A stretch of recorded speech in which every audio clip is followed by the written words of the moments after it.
আজকে আমি এই ভিডিওতে দেখাবো সুইডেনের আবাসিক এলাকাগুলো কেমন হয় আর এখানকার মানুষ অল্প একটু জায়গার ভিতরে কি চাষ করে, কেমন করে এগুলোই দেখাবো। হ্যালো সবাইকে, আজকে আবার একটা নতুন ভিডিও নিয়ে আপনাদের মাঝে চলে আসলাম। সামনে যে বাসাটা দেখতে পেলেন ওইটা আমাদের নতুন ভাড়া বাসা। এই মাত্র কয়েকদিন হলো আমরা পুরাতন বাসা থেকে নতুন ভাড়া বাসায় আসছি। এই বাসার আশেপাশে কি আছে সেই নিয়েই আজকে ভিডিওটা আমি তৈরি করেছি। আমাদের এই নতুন ভাড়া বাসাটা আগের বাসার থেকে অনেক সুন্দর আর জায়গাটা তো অসাধারণ। বিশেষ করে বাসার সামনে যে জায়গাটা ওইটা তো খুবই সুন্দর। এই জায়গাটা হচ্ছে কিছুটা আবাসিকের মতো। আমার ছেলে যেখানে খেলছে ওইটা হচ্ছে বাসায় ঢোকার মেইন রাস্তাটা। এখানে প্রত্যেকটা বাসার সাথেই আলাদা আলাদা রাস্তা থাকে।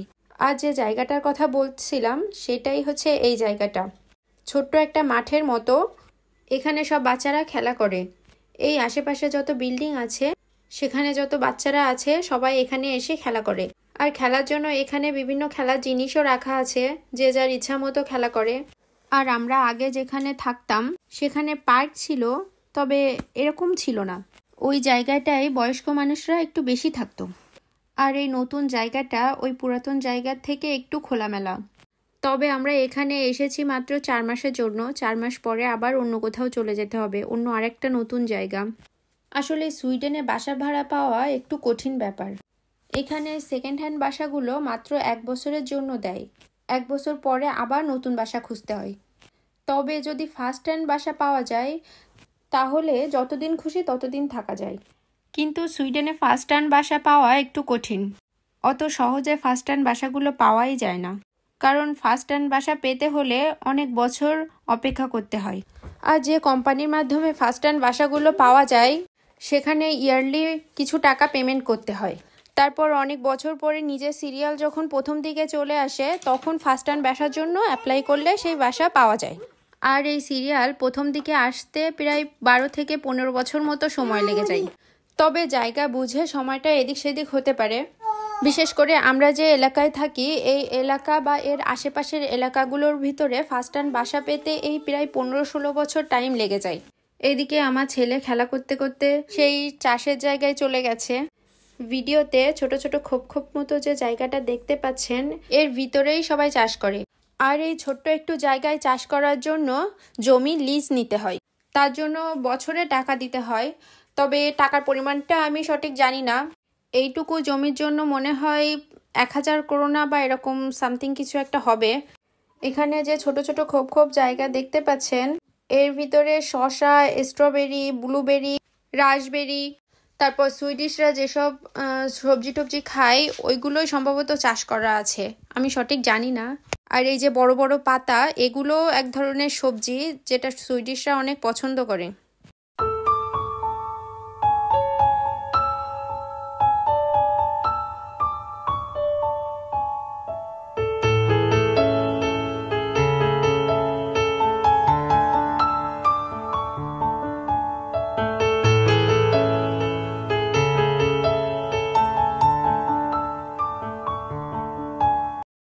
এই যে এখানে ছোট্ট একটা ঘর দেখতে পাচ্ছেন, এটা হচ্ছে বাচ্চাদের খেলার জন্য ছোট্ট একটা রান্নাঘর। আমাদের বড়দের রান্নাঘরের ভিতরে যা যা থাকে এই ছোট্ট রান্নাঘরে ওদের খেলার জন্য সব তাই আছে। গ্যাসের চুলা, ফ্রিজ, ওভেন, এমনকি গ্রিল ওভেনও আছে। আমার ছেলে ওই রান্নাঘরের ভিতরে ঢুকে একটু খেলা করলো।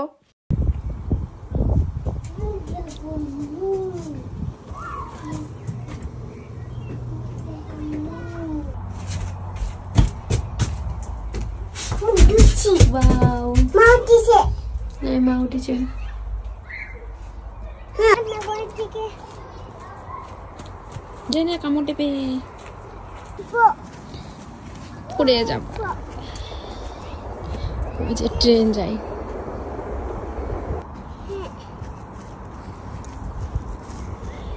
না আর দেবো না। এটা কি যাচ্ছে? এটা যাচ্ছে।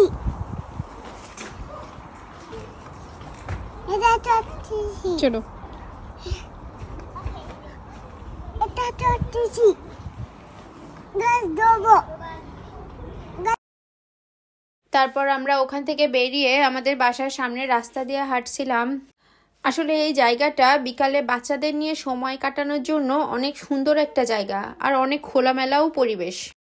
আমার ছেলে তো এখানে খেলতে অনেক মজা পাচ্ছিল। আর আজকের ওয়েদারটাও অনেক ভালো ছিল, খুব বেশি ঠান্ডা ছিল না, জ্যাকেট পরে বাইরে বেরোতে হয়নি। এই বছর এই প্রথম আমরা জ্যাকেট ছাড়া বাইরে বেরিয়েছি। জানি না এরপরে আবার কি হবে, কারণ এখানে এই রকম সুন্দর ওয়েদার পাওয়াটা একটু ভাগ্যের ব্যাপার। কারণ 2 দিন যদি সুন্দর মতো রোদ্দুর হয়, পরের 1 সপ্তাহ টানা বৃষ্টি, আর না হলে রোদ্দুর বের হবে না, মেঘলা ওয়েদার। আর এরকম রৌদ্রোজ্জ্বল ওয়েদার থাকলে অনেক মানুষ রাস্তায় বের হয়। জায়গাটা কিন্তু সত্যিই সুন্দর, আশেপাশে শুধু সবুজ আর সবুজ। আর এই যে সামনে যে জায়গাটা দেখতে পাচ্ছেন, এটা হচ্ছে বড় ফার্ম চাষের জন্য।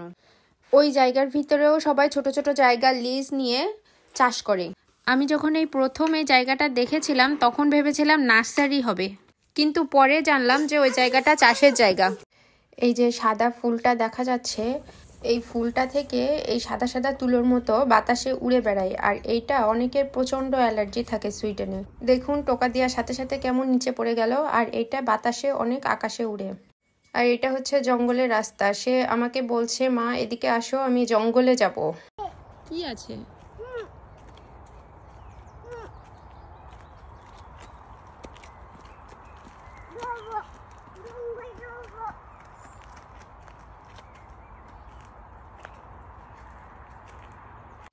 দেখুন জঙ্গলের ভিতরে কত দূরে চলে গেছে, ওর কোনো ভয় আছে? এই জঙ্গলের সোজা রাস্তায় গেলে ওইখানে হচ্ছে মেইন রাস্তাটা, যেখান থেকে বাস চলে। সে ওদিকে একটা হরিণ দেখতে পেয়েছে, ওই জন্য ও ওদিকে দৌড়চ্ছে। সুইডেনের এরকম জঙ্গলে অনেক হরিণ খরগোশ আছে যারা প্রকাশ্যে ঘুরে বেড়ায়। আর আমার ছেলে তো খরগোশ দেখলেই পিছনে তাড়া করে।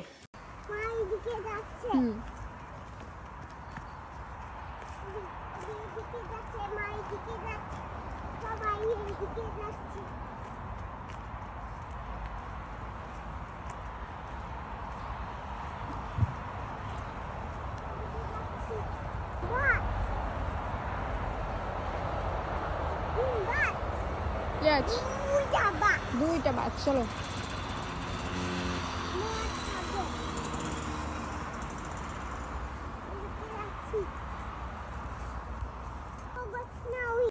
ওই যে সামনে একটা হরিণ দাঁড়িয়ে আছে, একটা খরগোশও ছিল যেটা আমার ছেলেকে দেখে দৌড় দিয়েছে।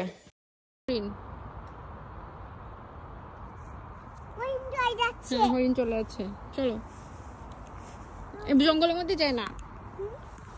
আর এই হচ্ছে সেই বড় ফার্মটা। এই যে ছোট ছোট জায়গায় এখানে চাষের জন্য লিজ নেওয়া আছে, সবাই এখানে চাষ করে। আর এই যে দেখুন এর ভিতরেও একটা হরিণ বসে আছে, ওই যে আমাদের দেখে দৌড় দিয়েছে। তো এই ভিডিওটা কেমন লাগলো আমাকে অবশ্যই কমেন্টে জানিয়েন। আজকে এখানেই শেষ, টাটা।